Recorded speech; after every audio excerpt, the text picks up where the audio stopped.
Hello everybody, welcome back to Book of Kings, where we discuss topics such as history, religion, philosophy, psychology, culture, and more, and the way that they all interact with one another. Don't forget to like, leave a comment, subscribe, and hit the bell icon to receive a notification every time I release a new video. Hope you enjoy. Buddha, Socrates, Confucius, Zoroaster, Laozi, the Jewish prophets, Isaiah and Jeremiah, just to name a few.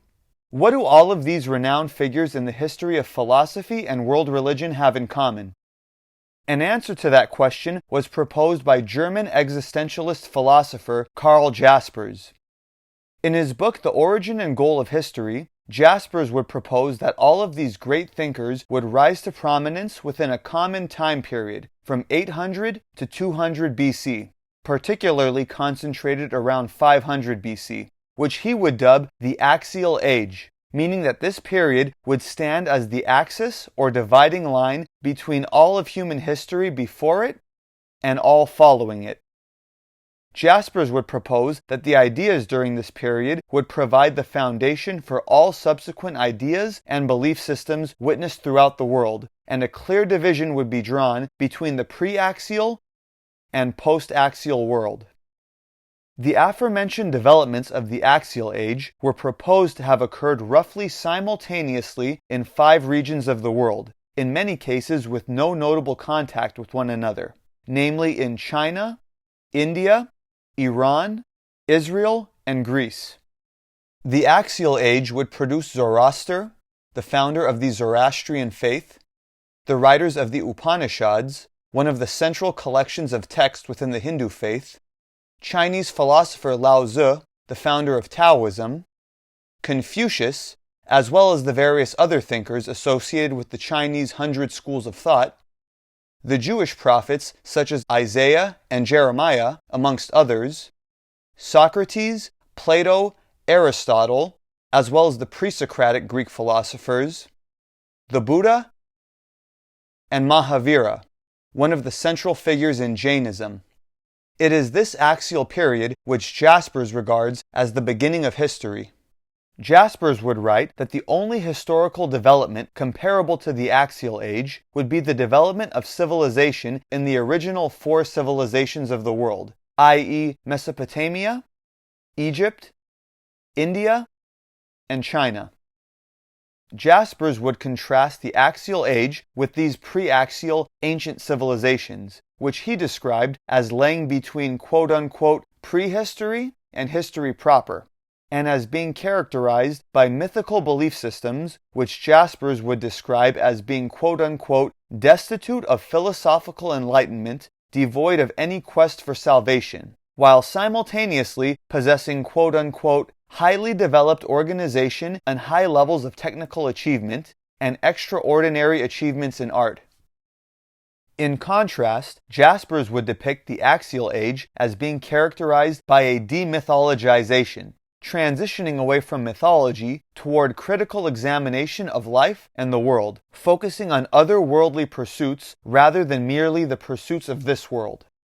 This proposed era would see the emergence of a broad range of ideas, from the concept of good versus evil, waged between a wise, just God and a legion of wicked divinities, culminating in an impending reckoning, where those who engaged in good would receive their due reward, and those who engaged in evil would receive their due punishment, as put forth by the prophet Zoroaster, to the concept of existence possessing a natural inherent way, essence, or Tao, with human beings being most in touch with their true nature when they embrace this Tao or natural path of existence, as put forth by Laozi, the idea of one singular all-powerful God delivering divine justice to both the righteous and the wicked, as put forth by the Jewish prophets, the concept of the universe possessing an underlying truth which can be discovered through reason and dialogue, with everything within the universe possessing a true form which their earthly forms are merely a reflection of, as put forth by Socrates and Plato,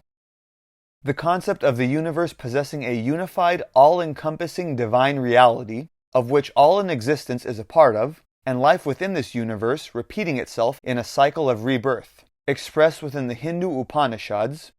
the idea of renouncing attachment and desire in order to escape this cycle of rebirth, as put forth by the Buddha, or the concept of Earth being most at harmony when its people engage in virtuous behavior, thus aligning Earth with heaven, as put forth by Confucius. Despite the noticeable differences amongst the various ideas put forth within this proposed era, according to Jaspers and other proponents of the idea of an axial age, they would clearly diverge from the pre-axial mythologies revolving around pantheons of mythical deities with human behavior focused on providing offerings and sacrifices to said deities in order to attain the fulfillment of earthly needs and desires, in favor of an emphasis upon ethical behavior which often involved the rejection or regulation of earthly desires, often resulting in otherworldly benefits. As Jaspers would put it, religion was rendered ethical and the majesty of the deity increased.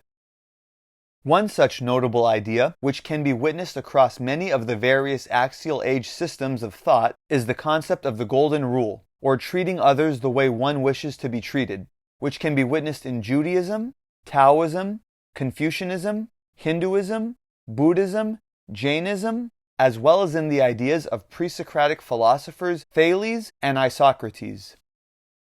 All subsequent belief systems are said to have derived from the ideas developed during the Axial Age. In addition to providing the foundation for all subsequent belief systems of the post-axial world, Jaspers would also note that the Axial Age would result in the founding of major quote-unquote universal empires, built upon the ideas developed during the Axial Age, such as the Achaemenid Persian Empire, based upon Zoroastrianism, Alexander's Empire, its successors, and the Roman Empire, built upon the Greek intellectual tradition, the Maurya Empire in India, built upon Buddhism, and the Qin and subsequent Han dynasties in China, based upon Chinese legalism and Confucianism, with rulers during and immediately following the Axial Age no longer being content with merely being kings, but instead claiming titles such as King of Kings, as claimed by Cyrus the Great and Alexander the Great, or that of Emperor, as claimed by Qin Shi Huang, founder of the Qin dynasty, which would unite China into a single empire. The concept of the Axial Age would be accepted by various contemporary scholars, such as renowned social theorist Jürgen Habermas, philosopher Eric Voegelin, anthropologist David Graeber, and religious historian Karen Armstrong.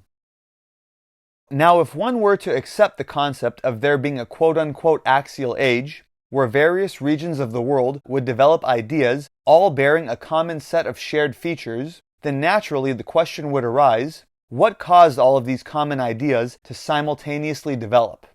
Various explanations have been proposed. Jaspers, in his book The Origin and Goal of History, would reference theories proposed by previous scholars who wrote about the simultaneous developments in human thought, which he would later refer to as the Axial Age. One theory which Jaspers referenced was that human beings had reached a higher stage in their evolution, which allowed for the intellectual developments of the Axial Age. Jaspers quickly dismissed this theory, stating that it quote-unquote explains nothing and provides no basis for further research. Jaspers would reference another theory put forth by Alfred Weber, brother of esteemed sociologist Max Weber, stating that nomadic horsemen from Central Asia had come into contact with all of the old civilizations of the world and brought with them a sort of quote-unquote heroic tragic consciousness that found expression in the epic, which naturally derived from the harsh realities of nomadic life, making them the common denominator amongst all the different civilizations of the Axial Age. Jaspers would refute this theory, stating that while most thinkers and writings from the Axial Age could be said to have been inspired by a sort of heroic tragic consciousness, the writings of Chinese thinkers could not be said to have been, as nothing comparable to the epic could be found in China until well after the Axial Age. Additionally, Jaspers pointed out that while the regions where the Axial Age took place, such as India, Iran, China, and Greece, did come into contact with horse-riding nomadic peoples from Central Asia, the Jews of Israel clearly did not, thus nullifying the theory. Another potential explanation may be advancements in writing systems, such as the advent of alphabets and other advanced forms of writing, which emerged during or shortly before the Axial Age, such as the Aramaic alphabet, which developed in the Middle East in the 9th century BC, the Greek alphabet, developed in the late 9th, early 8th century BC, the Chinese seal script, originating in roughly the 8th century BC, and the Brahmi script, developed in the Indian subcontinent in the 3rd century BC. According to sociologist Robert Bellah, the Axial Age represents the transition from quote-unquote mythic culture to theoretical culture, concepts which he borrowed from cognitive neuroscientist Merlin Donald. According to Donald, the primary component in the emergence of theoretic culture is the development of quote-unquote external symbolic memory technology, i.e. complex written language. In contrast to older, less complex forms of writing, such as cuneiform and hieroglyphics, these newer, more advanced forms of writing would provide the peoples of this period the ability to reflect on pre-existing beliefs and their own thoughts, challenge said beliefs, and therefore develop and record complex philosophical and theological systems, such as those which emerged during the Axial Age, which otherwise would have been lost to history. Based upon this position, cognitive anthropologist Pascal Boyer, along with colleagues Baumard and Hayefil, would propose that the Axial Age would represent a psychological shift from the cultural dominance of quote-unquote short-term materialistic orientations to long-term spiritual orientations, which would focus on cooperative behaviors such as compassion and charity, sexual behaviors such as the emphasis on chastity, and economic behaviors such as the condemnation of greed and excess, as witnessed within the belief systems which would develop during the Axial Age. They would, however, point out that the shift would primarily be confined to the cultural elites of these societies and would not trickle down to the majority of the population who did not live far above a subsistence level. This position would be corroborated by Jaspers, who would state, quote, "The old mythical world slowly sank into oblivion, but remained as a background to the whole through the continued belief of the mass of the people." End quote. Additionally, they noted that once these axial ideas rose to cultural dominance within these societies, these belief systems became quote-unquote despiritualized by the material needs of the less wealthy classes of society, resulting in phenomena such as veneration of saints and relics and pilgrimages to holy sites, which could be said to resemble the mythological beliefs and practices of pre-axial belief systems. The concept of the Axial Age would not be without its critics, however, with some scholars taking issue with the concept and proposing various critiques of it. One notable critique is the fact that certain important figures instrumental to the development of human thought did not live during the supposed Axial Age. Notable examples of this include the fact that later estimates of the time period in which Zoroaster lived place him living as late as the 1700s BC, well before the Axial period. Similarly, Egyptian pharaoh Akhenaten, founder of the short-lived religion of Atenism, which is considered by many to be the oldest inclination toward monotheism in human history, also lived well before the Axial period in the 1300s BC. As Egyptologist Jan Osman writes, Jaspers seems blind to the truly axial features in pre-axial civilizations. Additionally, two of the most influential figures in human history, Jesus and Muhammad, lived after the Axial Age, with Muhammad in particular living well after it. Religious historian Karen Armstrong would attempt to reconcile this conflict by extending the date range of the Axial Age to include the times of Jesus and Muhammad, extending the period to roughly 1400 years, something which would earn additional criticism. In line with this, not even including the extended time frame that Anderson had proposed, critics have taken issue with the generally accepted time frame of 800 to 200 BC as being too broad of a range to be reliably considered a cohesive age. In defense of the concept, Jaspers did note that the Axial Age took place primarily around the 500s BC. Other criticisms include that the actual characteristics of the events that occurred during the Axial Age are too general and poorly defined, that the concept is not empirically verifiable, and that the different beliefs of the Axial Age are all too different from one another to be said to share certain core underlying attributes. But what do you think? Is the Axial Age a cohesive period, with its thinkers putting forth ideas that share a common set of core attributes? What would be the cause of such distant geographical regions developing ideas that share a common set of underlying features? Or is the idea of an axial age a poorly defined concept, lumping together thinkers from an overly broad range of times, which can't realistically be grouped together as a singular period? Let me know your thoughts in the comment section. Thank you for watching. This has been another Book of Kings video. Don't forget to like, leave a comment, subscribe, hit the bell icon to receive a notification every time I release a new video. And if you enjoy Book of Kings content and would like to support the channel, feel free to donate to the Book of Kings Patreon account. Link is provided in the description.